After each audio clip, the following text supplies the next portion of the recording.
Balluku, imuniteti parlamentar dhe pengimin e hetimeve për korrupsionin e nivelit të lartë.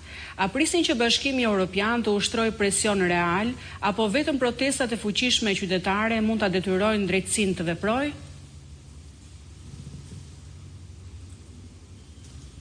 Mario, edhe njerë duhet falënderoj komisionerin Magreth dhe ekipin e tij për raportin objektiv që kanë firmosur, kanë hartuar dhe firmosur për gjendjen e shtetit ligjor në Shqipëri.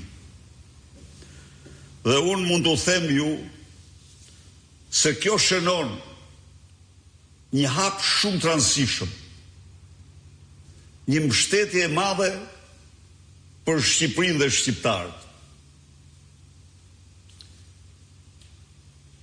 Ju siguroj se ky është një hap i parë dhe se opozita shqiptare do të bëjë gjithçka për të faktuar të vërtetat e këtij vendi pranë Komisionit Evropian dhe vendeve anëtare të Bashkimit Evropian, siç ka bërë gjërë sot. Natyrisht, të dyja format janë të domosdoshme.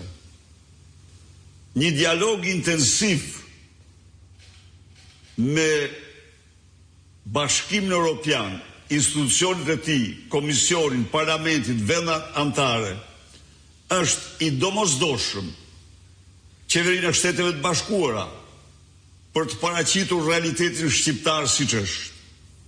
Por nga ana tjetër e kam theksuar e theksoj se protesta dhe vetëm protesta do të rruga e realizimit të misionit të opozicës për rikthimin e votës lirë në Shqipëri.